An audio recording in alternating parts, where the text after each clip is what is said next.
और आज भी इस पर्वत की एक विशेष महत्वता है, महिमा है कि आज भी दूध दही की सुगंध इस पर्वत से आती है। अभी भी जी, 5248 वर्ष पहले यहाँ ठाकुर जी ने लीला की। और अब हम ठीक वह स्थान पे पहुंच चुके हैं जहाँ लाला ने गोपीन की मटकी को फोड़ो। ये वही स्थान है महाराज। और आज भी आप यहाँ हाथ रगड़ के नहीं अगर सूंघोगे तो आपको वो दूध दही की खुशबू आज भी प्राप्त होगी। ये हमारे ठाकुर जी को हाथ आज भी यहाँ हस्त चिन्ह विराजमान है। आप लगा के देखो हाथ पूरा। हाँ बिल्कुल, हाथ का पूरा एक शेप है। तो ये श्रीधाम बरसाने को बड़ो ही प्राचीन स्थान है और सांकरी खोरिया स्थान को कहो जाए। सांकरी क्यों कहो जाए? सांकरी को मतलब सकरा रास्ता। ये जो आप रास्ता देख रहे हैं ये इतना छोटा रास्ता है कि सकरी गली बनी पर्वत की, या में दो ना समाये। इसमें दो व्यक्ति एक साथ नहीं जा सकते, एक व्यक्ति एक बार में ही अकेला ही जाएगा। और यहाँ दो स्वरूप हैं पर्वत के। ये जो आप पर्वत देख रहे हैं और ये पर्वत देख रहे हैं, ये दोनों अलग अलग पर्वत हैं। ये राधा पर्वत है जो कि गौर वर्ण में है और ये कृष्ण पर्वत है जो श्याम वर्ण में है। इसके प्रत्यक्ष आप दर्शन कर सकते हैं। ये गोरा गोरा पर्वत है, ये काला काला पर्वत। हाँ, दोनों में कलर का हाँ, डिफरेंट है। तो ये कृष्ण पर्वत है और ये राधा पर्वत है। यहाँ सांकरी खुर में मटकी फोड़ लीला प्रमुख है यहाँ की। यहाँ भगवान ने गोपियों की मटकी को फोड़ा क्योंकि ये ऐसा रास्ता था कि यहाँ कई सारे लोग एक साथ नहीं जा सकते। जब गोपियाँ यहाँ से मटकी लेकर के मथुरा के लिए जाती थी दूध दही लेकर के, तो ठाकुर जी अपने ग्वाल वालों के साथ ऊपर विराजमान हो जाते थे। और यहाँ से क्योंकि भागने का कोई रास्ता नहीं है, तो यहाँ उनकी जब टैक्स लिया जाता था, अगर मैं कहूँ आज के समय में तो प्राचीन समय का टोल टैक्स है। अच्छा, जब गोपियाँ यहाँ से जाती थी तो उनसे कर लिया जाता था गोपियों से कि आप मक्खन बेचने दूध दही बेचने जा रही हो तो हमें टैक्स दो। गोपी कहीं लाला एक बात बताओ, ये रास्ता तुम्हारे बाप को है जो आप हमसे टैक्स मांगो? तो लाला कहने लगे कि ये हमारे बाप दादा को तो ना है पर हमारो है। आप यहाँ से जाओगी तो हमें मटकी को आपको टैक्स तो देना पड़ेगा। अब जब गोपी उन्हें टैक्स देवे से मना करें और लाला जिद करे तो यहाँ मटकी फोड़ दे उनकी।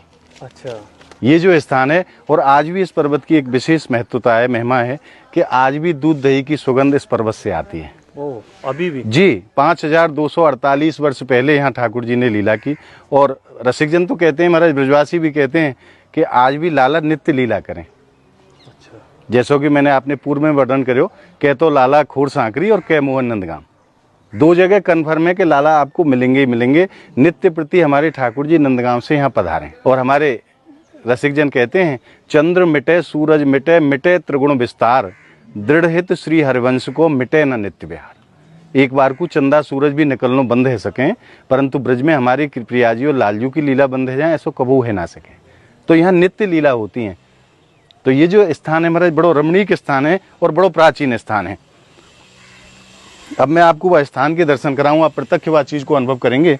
और अब हम ठीक वह स्थान पे पहुंच चुके हैं जहां लाला ने गोपीन की मटकी को फोड़ो। ये वही स्थान है महाराज। और आज भी आप यहाँ हाथ रगड़ के नहीं अगर सूंघोगे तो आपको वो दूध दही की खुशबू आज भी प्राप्त होगी। सही कह रहे हो, प्रत्यक्ष है ना, कोई भी भक्त आकर के दर्शन कर सकता है। महाराज जी, ये जो यहाँ पे दो छतरी बनी है ये और ऊपर, इनका क्या महत्व है? ऊपर जो आप दर्शन कर रहे हैं वो हमारे ठाकुर जी वहाँ विराजमान होते थे। अच्छा, और यहाँ अपने ग्वाल वालन को बैठा दे कि आप निगाह रखो कोई गोपी चुपचाप से ना चली जाए। अगर कोई गोपी जा रही है तो वो जो ग्वाल वाल है वो लाला को सूचना ऊपर दे कि महाराज आ जाओ, गोपी आ रही हैं। तो ये जो स्थान है ग्वाल वालन के बैठवे को है। और ऊपर जो आप छतरी देख रहे हो वहाँ हमारे लाला विराजमान हुए। और अच्छा, ये उनके सखा? जी, जो सखा जो यहाँ निगरानी करते थे, गोपियां यहाँ से जाएं तो हमें तुरंत बताओ। तो यहाँ ग्वालवाल विराजमान है जाए, ऊपर लाला विराजमान है जाए। और जैसे ही गोपी यहाँ से निकले तुरंत लाला को सूचना दे, लाला आ गई, आ जाओ।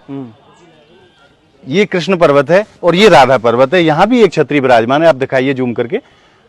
यहाँ हमारी लाडली जी को स्थान है। अपनी 8 सखियों के साथ हमारी किशोरी जी यहाँ विराजमान होती हैं।